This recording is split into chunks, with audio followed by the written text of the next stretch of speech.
This clip is brought to you by SaveWithConrad.com.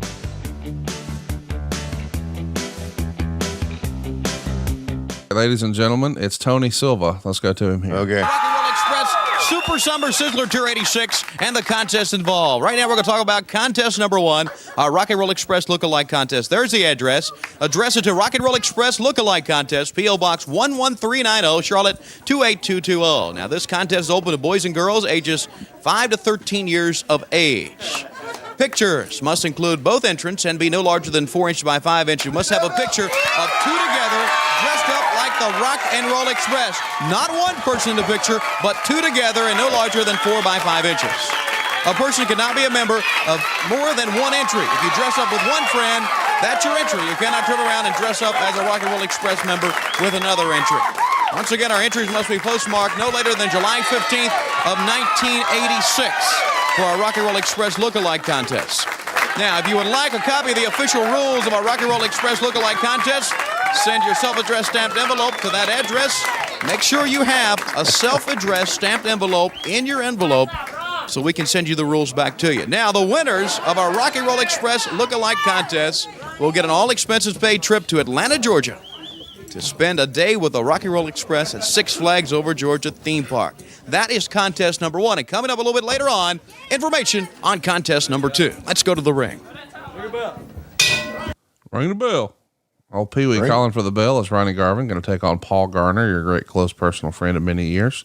A couple of things, and I want to get back to this elephant door story, but the kid with the mullet popped me. Oh, God. When they're doing a lookalike contest, like, well, there's Ricky Jr. right there. There's Ricky right there.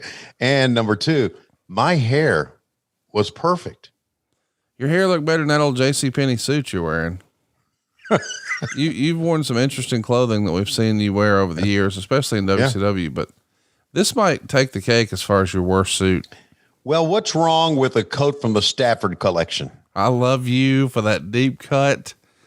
Boy, that is a real deal, folks. That is an actual JCPenney brand.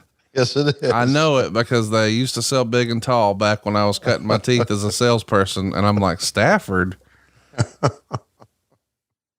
That was the Stafford collection, buddy. JCPenney's.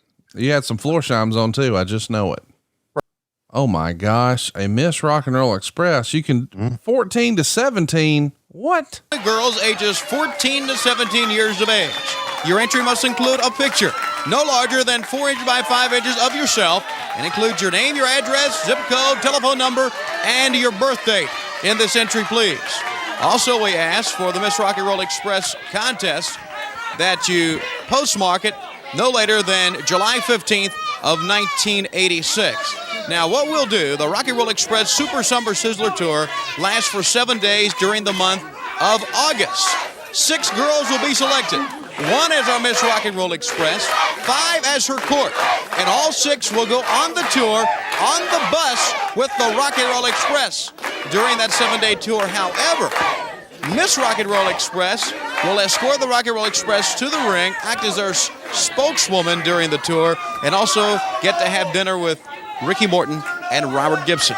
If you'd like to write for official rules, P.O. Box 11390, Charlotte 28220. If you want the official rules, please send a stamped, self-addressed envelope, and you could be Miss Rock and Roll Express. Let's go to the ring. My goodness. You like that sell job right there, point? And you could be Miss Rock and Roll Express. I just imagine you used to do that in the bar where you'd be walking around and you'd be like, if you play your cards right, you could be next. The world champions here tells me personally, you can't be first. It's too late for that. But hey, let's buddy, turn that frown upside down. You could be next. Do you like Stoli sea breezes? Have you ever woken up with a jalapeno in your hair? Well, boy, have we got surprises in store for you.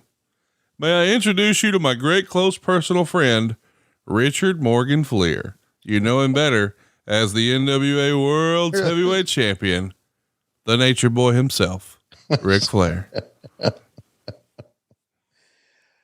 Hey, I was Mr. Rock and Roll Express Super Summer Sizzler Tour.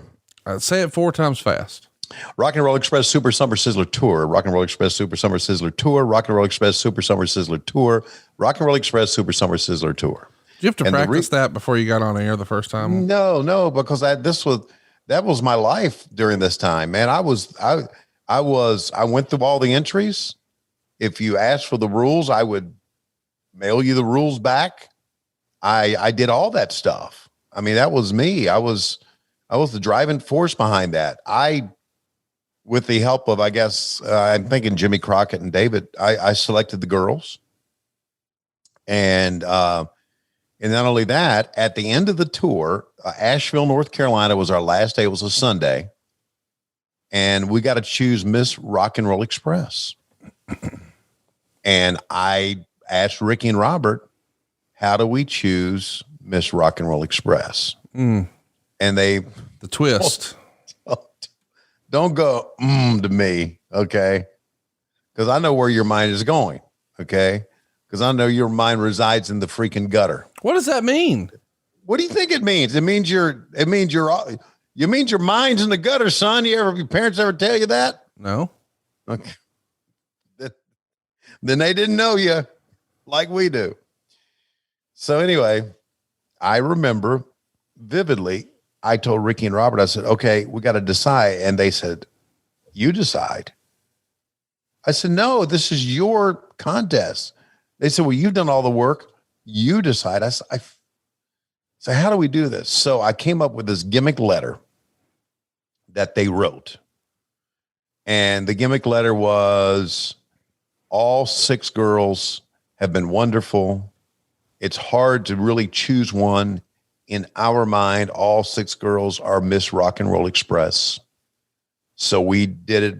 So let's do it by putting all the names in a hat and drawing one. And that's how we did it. But I read this nice letter that was supposedly written by the Rock and Roll Express. And it was written by me. So that's how we did it. That's how we did. I think a girl from up in Lake Hartwell won it. And we had a girl from Ohio and who actually I'm friends with on Facebook now, and her family. And so it was for a week in August, and it was, sometimes we didn't do things too well, but we did that one right. And why do you think we did it right? I don't know. Because it was organized, well thought out. And who do you think did all the organization? Probably Ollie Anderson. Yeah, there you go. Good, dumbass. What? Mine's always in the gutter. So anyway, wait, I said Ollie and well, how's that in the gutter? So anyway, that's the Rock and Roll Express Super Summer Sizzler Tour, and it went to places in the Carolinas, right? I mean, on a bus, you're not going to drive to Florida, or you're not going to drive up to the Northeast or to Philadelphia, places like that. So it was a lot of fun. It was very well done. All the guys had a great time. Me and Doug Dellinger, all the girls and their moms. I think one of them had their dad with them. I'm not sure if I recall. And Jimmy Valiant, as I think I've mentioned before, would tag along just so he could not have to fork out the trans.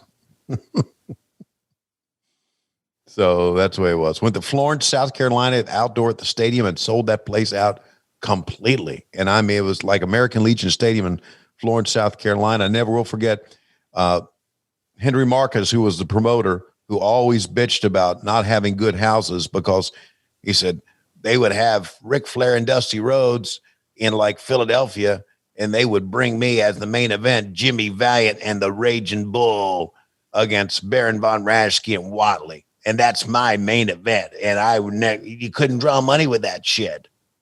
And so the Super Summer Sizzler Tour came to Florence, and I never will forget, he was in the ticket office, and I knew we had a big house because once the show started, I didn't have anything else to do. Make sure the girls were seated, and I just had to watch the show.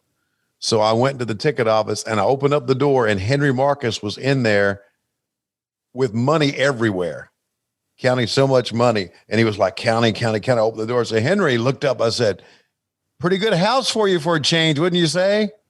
And he'd like, wave me off. And those are some of the memories I have of that tour. But it was good. It was well done. And I'm not so sure if it was a Jimmy idea or it was a Dusty idea, but I remember Jimmy talking to me about it. But I think it was both of them. Dusty came up with he won't release the Cobra clutch. Let's track it here. Hey, it's Conrad Thompson. Thanks for checking out the podcast here on YouTube. Be sure to hit the subscribe button and the notifications bell so you get a notice anytime we upload some new content. And go save yourself some money right now. If you're in a 30-year loan or you have credit card debt, it's not a matter of if I can save you money. It's a matter of how much. Find out right now for free at SaveWithConrad.com.